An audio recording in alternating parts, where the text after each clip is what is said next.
할렐루야. 성경 언송하심으로 새벽 기도회를 시작하겠습니다. 너희는 사도들과 선지자들의 터 위에 세우심을 입은 자라. 그리스도 예수께서 친히 모퉁이 돌이 되셨느니라. 그의 안에서 건물마다 서로 연결하여 주 안에서 성전이 되어가고 너희도 성령 안에서 하나님이 거하실 처소가 되기 위하여 그리스도 예수 안에서 함께 지어져 가느니라. 아멘. 하나님의 말씀은 출애굽기 30장 17절에서 38절까지의 말씀입니다. 이 시간 제가 읽을 때에는 17절에서 21절까지 읽도록 하겠습니다. 여호와께서 모세에게 말씀하여 이르시되 너는 물두멍을 노수로 만들고 그 받침도 노수로 만들어 씻게 하되 그것을 회막과 제단 사이에 두고 그 속에 물을 담으라.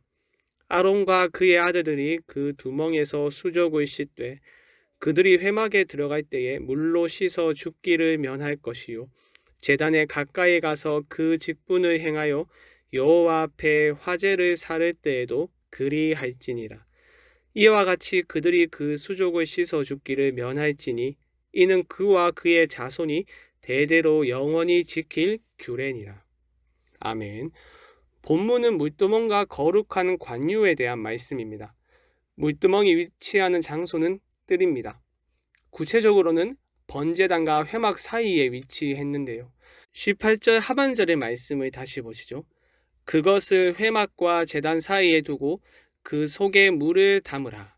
뜰에 위치하고 있기 때문에 제단과 같은 재료인 노수로 제작되었습니다. 18절 상반절을 다시 보시죠. 너는 물두멍을 노수로 만들고 그 받침도 노수로 만들어 씻게 하되. 38장 8절의 말씀을 보시면요. 이 노새의 출처를 알 수 있습니다. 회막 문에서 수종드는 여인들의 거울입니다. 여인들의 아름다움을 위해 사용한 녹거울을 성막의 아름다움을 위해서 헌납한 것이죠. 이처럼 한 사람 한 사람의 헌신을 통해서 세워진 곳이 바로 성막입니다. 여인이 사용하던 녹거울, 어떻게 보면 하찮고 가치가 없는 것이죠. 하지만 하나님은 그런 보잘것없는 것을 사용하셔서 성막을 만들었고 모든 구성원이 성막을 건설하는 일에 참여하게 하셨습니다. 사랑하는 여러분, 주의 몸된 교회도 마찬가지입니다. 어제도 말씀드렸듯이 교회는 카리스마와 리더십이 있는 한 사람에 의해서 세워지는 그러한 곳이 아닙니다. 또한 유력한 몇 명에 의해서 세워지는 곳이 아닙니다. 공동체에 속한 모두의 헌신으로 세워지는 곳이 바로 교회이며 그러한 곳이 바로 성경이 말하는 교회, 즉 건강한 교회입니다. 사랑하는 여러분, 다시 한번 이 사실을 여러분의 마음에 새기시고 기억하며 주의 몸된 교회를 세우는 일에 기쁨으로 헌신하실 수 있기를 바랍니다. 이어지는 말씀을 보면 물두멍의 사용법을 알 수 있는데요. 물두멍에 물을 사용하는 사람은 바로 제사장들입니다. 그들이 성소에 들어가기 전 또는 제단에서 제사를 지낼 때에 물두멍의 물로 손과 발을 씻었는데요. 물을 이용하여 자신의 몸을 씻는 행위가 무엇을 의미하겠습니까? 더러운 것을 씻어서 깨끗하게 만드는 것이죠.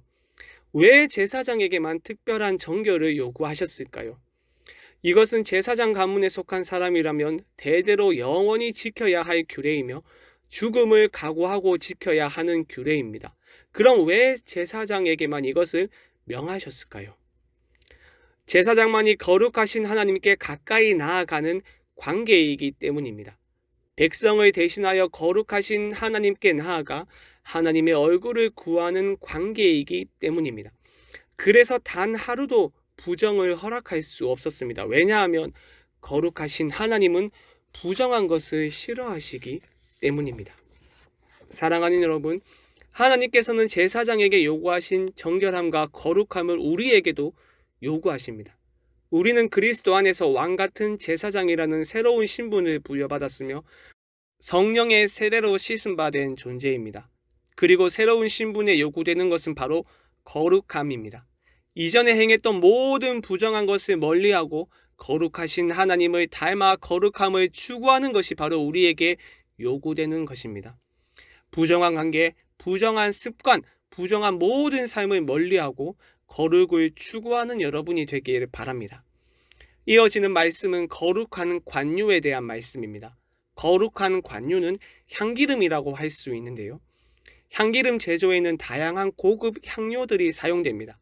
23절과 24절을 보시면 무슨 재료를 사용했는지 알 수 있죠. 몰약과 육개와 창포와 계피 그리고 감람유입니다.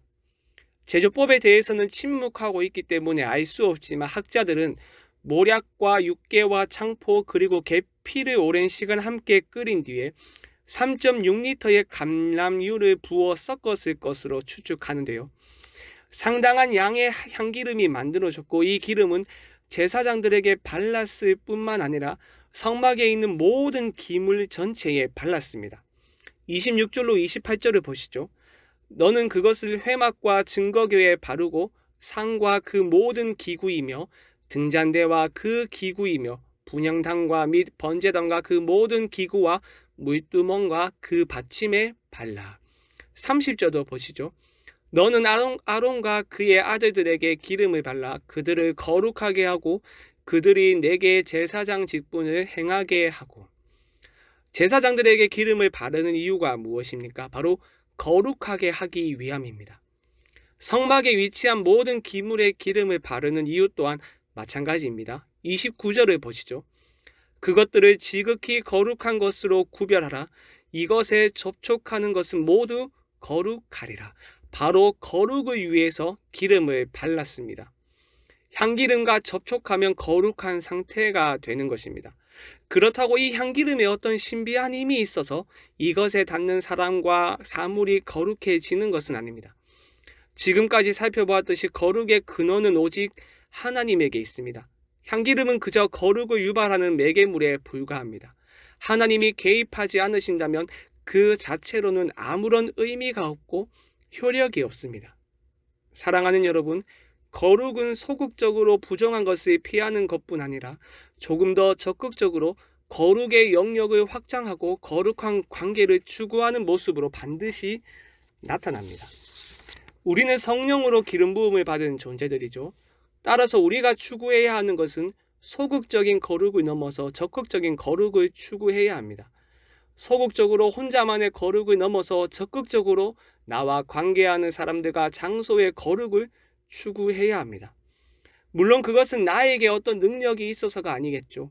거룩의 원천이신 하나님이 나의 존재와 삶의 매개물로 사용하실 때 가능한 일입니다. 그러니 여러분, 이 아침에 하나님 나의 존재와 삶을 통하여 거룩의 능력이 나타날 수 있도록 내 삶을 사용하여 주시옵소서 기도하시며 거룩하신 아버지를 닮아 거룩을 추구하며 살아가는 여러분이 되길 바랍니다. 함께 말씀 생각하며 합심으로 기도하겠습니다. 거룩하신 하나님을 닮아 거룩을 추구하는 저희가 되게 하여 주시고 특별히 우리의 존재와 삶을 통하여 거룩의 능력이 나타날 수 있도록 하나님 우리를 사용하여 주시옵소서. 수요일은 선교와 전도를 위하여 기도하는 날입니다. 캄보디아의 김영진 아는양 선교사님과 인도네시아의 김인성 이성숙 선교사님의 가정을 붙들어 주시고 그들의 사역 가운데 은혜를 부어 주시옵소서. 또한 우리 모두에게 구령의 열정을 회복시켜 주셔서 증인 공동체로 우리 교회를 세워 주시옵소서.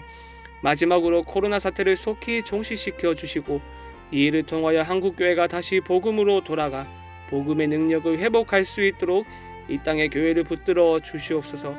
이 외에도 개인의 기도 제목을 가지고 자유롭게 기도하시면 되겠습니다. 주님의 이름을 한번 부르고 자유롭게 기도하겠습니다. 주여